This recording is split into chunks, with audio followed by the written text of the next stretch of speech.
Hoje falamos sobre os povos africanos. Vem comigo!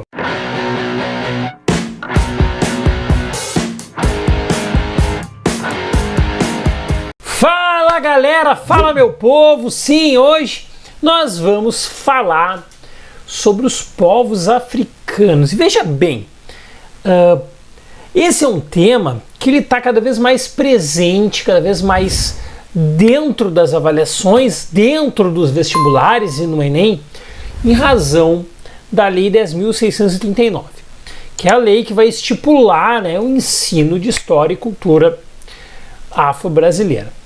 A partir disso, uma série de modificações, inclusive nos livros didáticos, uma série de cursos também, uma série não, né, em poucos locais, mas aconteceram, né, algumas modificações também de treinamento dos professores para o ensino de história e cultura afro. E a partir disso, aí esse tema começou a ficar recorrente. Eu lembro que quando eu estava na universidade, esse debate ele estava iniciando, e aí se tornou obrigatório durante o curso, que daí começaram a levar um pouco a sério, mas poucos professores, inclusive, nas universidades haviam poucos especialistas em história e cultura afro-brasileira dentro, né, do círculo acadêmico. Isso virou um ponto importante de discussão, porque ninguém negava a importância, né, da lei, ninguém nega a importância da lei e de como ela deve, né, de fato ser implementada, e a discussão tem que estar dentro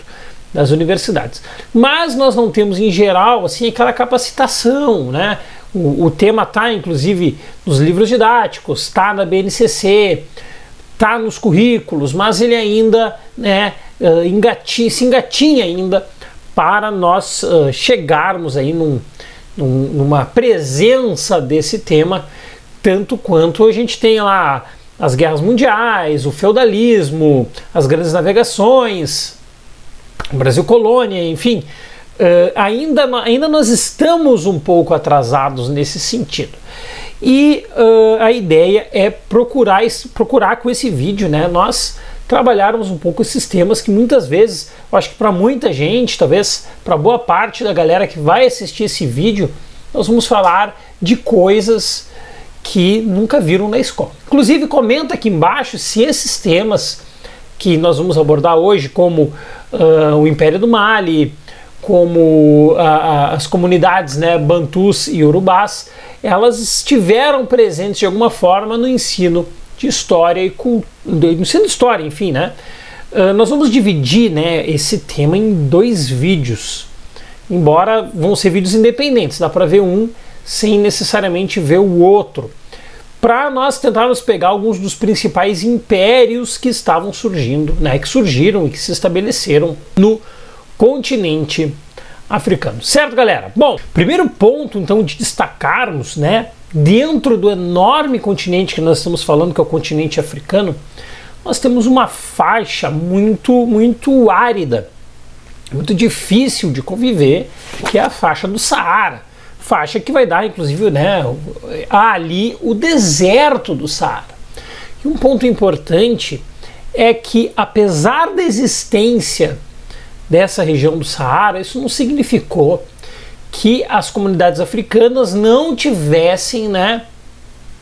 mantivessem ali uma intensa troca comercial entre si. Um ponto importante aqui, um papel central, vai ser, por exemplo, né, a figura do camelo. Por que a figura do camelo é importante? Porque o camelo ele aguentava poder servir, né, poder servir como transporte para as mercadorias, para a compra e para a venda de produtos, porque ele aguenta vários dias sem beber, sem comer, enfim, é um animal adaptado para poder passar por um deserto como o deserto do Saara. Isso é importante porque, apesar da região muito árida, nós vamos ver uma troca comercial, que sempre vem também com trocas culturais, com trocas de ideias, enfim, com a socialização, muitas vezes, de diferentes culturas entre si. E aí, o que vai surgir a partir disso vão ser as rotas transsaarianas, porque elas permitiam a troca comercial e também a troca cultural em vários pontos, né, de povos diferentes do continente africano. Isso é importante nós entendermos, porque vai mostrar de uma certa forma que, apesar da condição geográfica e climática muitas vezes não ter sido favorável, né, isso não significou uma ausência de trocas de cultura, de comércio, enfim, em todas as etapas. Bem, e mesmo dentro do deserto do Saara, nós temos ali grupos, né, nômades que controlavam muito essas rotas. Nós vamos chamar esses grupos de berberes. Os berberes eram esses grupos nômades que ficavam ao norte da África, ficavam ali naquela região do deserto do Saara. Ao sul nós também temos um outro grupo. Esse grupo ficava ali numa região que nós chamamos de faixa do Sahel, e nessa faixa ocupavam vários povos ali, mas nós chamamos de uma forma meio genérica, aquela coisa meio para fazer uma generalização, nós vamos chamar esse grupo de sudaneses. Naquela região ao sul do onde ficavam os sudaneses, ela é cortada por dois rios, o rio Níger e o rio Senegal. Isso é fundamental, porque a partir da existência do rio Níger e do rio Senegal, vai se criar uma condição favorável, vai se criar uma condição propícia não só para essas comunidades poderem se estabelecer, afinal de contas nós temos ali, né, o rio com água potável, que enfim, podia ser consumida, como também vai ser importante para entendermos como esses povos eles vão conseguir também plantar, vão conseguir também cultivar uma série de culturas alimentícias ali, que também vão servir depois não só para consumo próprio, como também para o comércio. Porque tanto no caso ali dos sudaneses, como a população ao norte do deserto do Saara, há uma utilização intensa do camelo para fazer essas trocas comerciais. E é importante nós destacarmos aqui essas comunidades, na verdade, que ficavam nessa faixa do Sahel, que a partir dessa faixa, a partir desse momento, a partir desse instante, nós vamos observar entre os rios Níger e o rio Senegal a existência de um império, né, que é essa região do Sudão Ocidental, que é um dos impérios mais importantes, né, da história do continente africano, que é o Império do Mali. E boa parte, embora o Império do Mali tenha sido um dos mais longos, mais fortes, mais duradouros impérios da história do continente africano, é importante destacar que muito do que nós sabemos deles, do Império do Mali, na verdade, vai ser através do papel dos griots, né? Os griots que tinham essa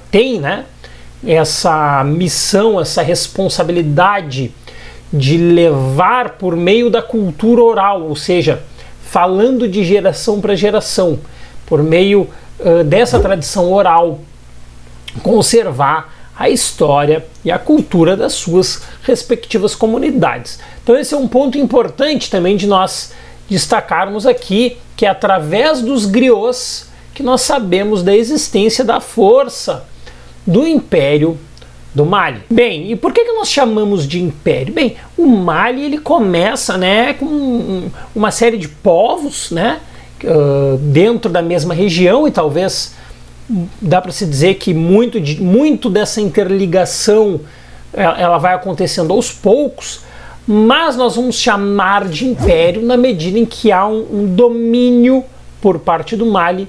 Esse domínio ele vai ser militar, e esse domínio vai ser também por meio da obrigação do pagamento de impostos, ou seja, o Império do Mali vai dominando os povos ao redor, né, os povos próximos, os povos da região, por meio de uma imposição militar, por meio de guerras e por meio também dessa cobrança desse pagamento de impostos. Por isso que nós chamamos né, o Mali não de um povo, de uma comunidade Mali, mas de um império, porque de fato essa perspectiva expansionista ela vai ganhando forma, ganhando corpo em cima dessa característica que o Império do Mali vai ganhando. Esse Império do Mali ele vai se dividir em dois tipos de província, né? Cada região vai ser uma província, mas as províncias elas se dividiam em duas. Nós podemos dizer, né, que uma delas seria a província, as províncias aliadas, né, cuja administração, né, e o representante era conservado, porque, enfim, eram províncias que eram consideradas integradas ao Império, e as conquistadas não.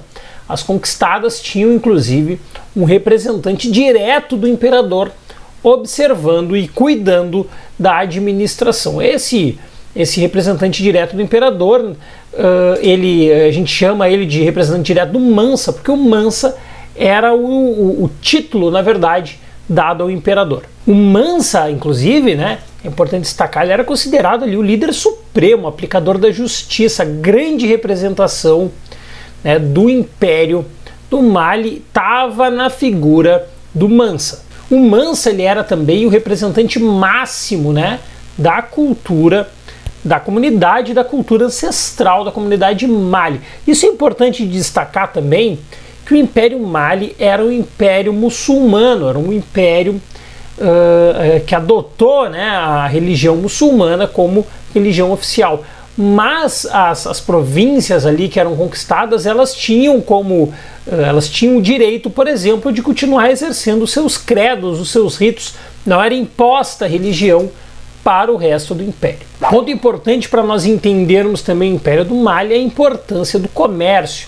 Havia um comércio intenso de ouro, de tecidos, de marfim, de noz moscada, enfim, era um comércio intenso dentro do Império e também um comércio baseado ali na escravidão também, né?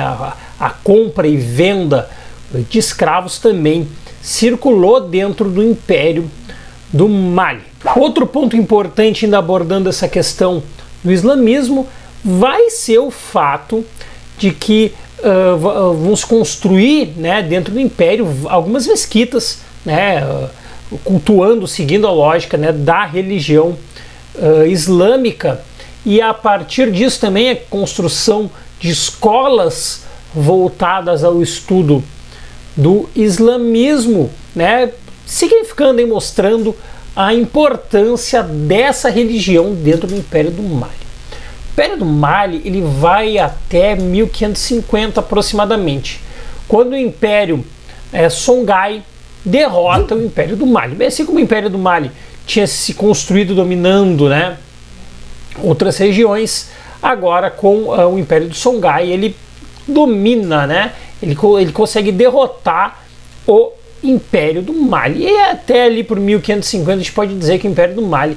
está destruído, né? Ele dá avessa aí ao Império Songhai. O Império Songhai nós vamos estudar também, mas nós vamos estudar possivelmente num segundo vídeo sobre os reinos africanos. Bem, outro grupo importante de entendermos, e esse tem particular reflexo também na cultura brasileira, pelo link ali, né, pela raiz de muitos escravos que vão ser escravizados, na verdade, né, para o Brasil e de uma certa forma vão levar parte dessa cultura, inclusive para os dias de hoje, com seus bantus. Os bantus eles ficavam ao sul, né, do deserto do Saara, e eles foram se deslocando, eles foram se espraiando, eles foram por várias regiões dentro do continente, e a partir desse deslocamento, a partir desse momento, né, que vai acontecer um espraiamento que vai levar mais ou menos 2000 anos. Veja bem, nós estamos falando talvez, né, de um dos mais importantes processos migratórios, um dos mais longos processos migratórios dentro do continente africano. E aí esse espraiamento vai levar, né, a comunidade dos Bantôs, né, por boa parte aí do continente. Esse é um ponto importante, porque é a partir disso que vai acontecer esse espraiamento, vai acontecer cada vez mais esse deslocamento da cultura banto ao redor, né, ao longo aí de todo o continente africano. Bem, outro ponto importante, né, é que os bantus eles vão ser agricultores, eles vão ser, né, dominar as técnicas de agricultura, e eles tinham um diferencial, eles tinham um domínio da metalurgia do ferro. Isso dava para eles grandes vitórias militares também dentro do continente africano pelo domínio da metalurgia, pelo domínio, né, da manipulação do ferro. Isso vai trazer uma vantagem também na produção agrícola, mas principalmente vantagens militares. E no Brasil, a gente consegue perceber, inclusive no vocabulário, a existência de vários termos, né, várias palavras do vocabulário de línguas bantas. Aí a gente tem, né, uma série de palavras que estão ali no nosso dia a dia e que de alguma forma elas possuem essa origem, né? Daí a gente pega ali capoeira, a palavra caçula é uma palavra também de origem banta, cochilo, birimbau, giló, enfim, uma infinidade de palavras de origem banta que vem sobretudo pela quantidade enorme de pessoas escravizadas do século XVI ao século XIX que tinham, né, essa origem da comunidade dos bantus. Junto então, né, com os bantus também outra comunidade que tem um traço muito forte dentro da cultura brasileira vão ser os iorubás. Bem, os iorubás eles eram uma comunidade extremamente urbana, né? Ou seja, se formaram, né, em cima de cidades. Essa comunidade urbana ela se forma ali no século VI e um ponto central para os iorubás, eles teriam ocupado uma posição importante, a posição, né, de um entreposto comercial. Era um local, os iorubás, né, eram cidades as quais eles fundaram, eram cidades de alto fluxo de comércio. E outro ponto também que ajudou eles, assim como os bantus, era o domínio da metalurgia. A manipulação do ferro também dava vantagens, principalmente vantagens militares contra, né, outros povos que vinham ou poderiam vir a ser invasores e não possuíam armas com a mesma tecnologia, né, com a mesma força que o equipamento elaborado do ferro trazia. 3 cidades eram importantes para os iorubás. Aí nós podemos destacar aí Ifé, Queto e também a cidade de Oió, que era a capital política. Oió era a capital política, mas a cidade mais importante era Ifé. Ifé também por ser um centro, que também era um centro comercial, né? Era um grande entreposto comercial, mas também era um centro religioso muito forte para os iorubás. Inclusive a cidade de Ifé ela era vista, né, como o centro irradiador, o centro principal do mundo, né? Havia esse apego religioso em Ifé que também misturava a questão comercial, né, de uma forma muito, muito forte. Então por isso, embora a Oió seja a capital política, a cidade mais importante era a cidade de Ifé. Em Ifé, inclusive, o centro, o poder político, ele era exercido pelo Oni. O Oni ele exercia tanto o poder político como também, né, o poder religioso. Havia essa mistura, e aí o Oni ele tinha esses poderes, tanto que era o Oni que organizava as orações. Essas orações elas eram voltadas principalmente para garantir uma boa colheita, né? Era o pedido, né? Era a mistura ali religiosa garantindo, né? Pedindo a garantia de que se tivesse uma boa colheita. Inclusive os líderes políticos de outras cidades, eles só conseguiam exercer de fato, né, o seu poder depois que o Oni abençoasse, ou seja, que o Oni garantisse, né, que a legitimidade do exercício do poder. Ninguém poderia exercer o poder em uma comunidade iorubá sem pedir a bênção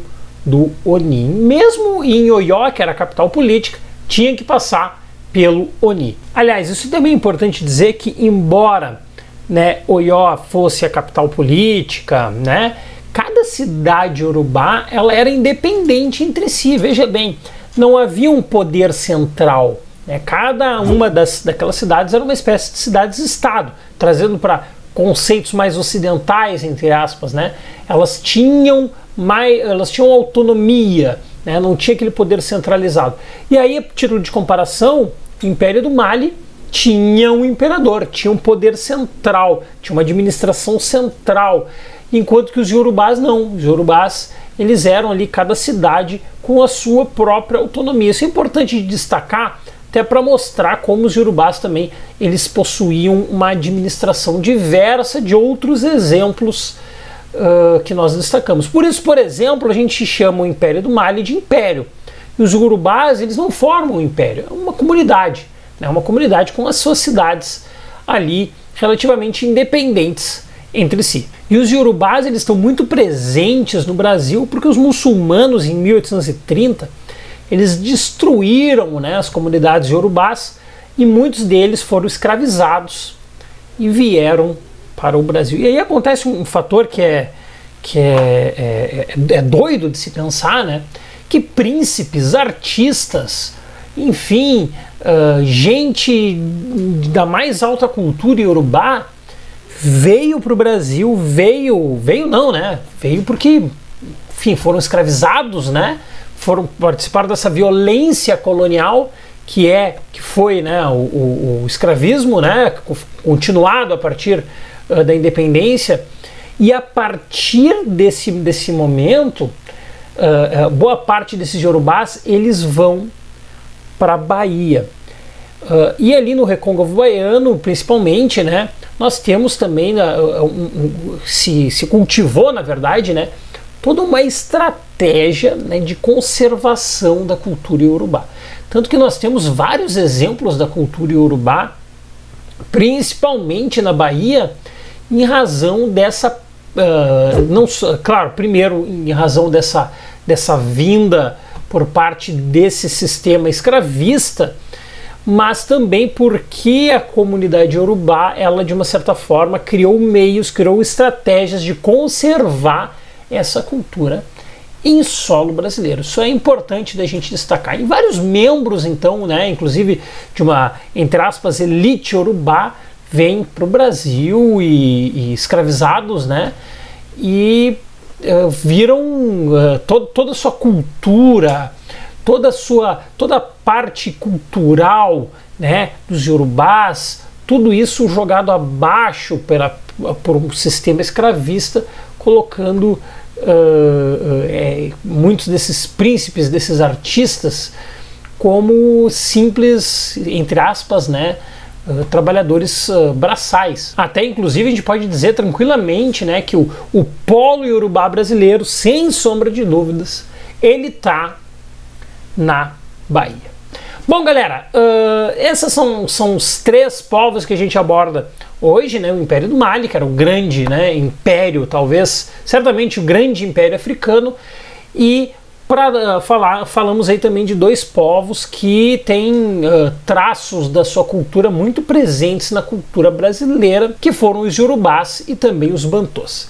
Bem, se ficou com alguma dúvida, comenta aqui embaixo, não deixe de te inscrever no canal e compartilha esse vídeo com os teus grupos de estudo, leva a nossa palavra adiante, certo? Valeu, abraço, tchau!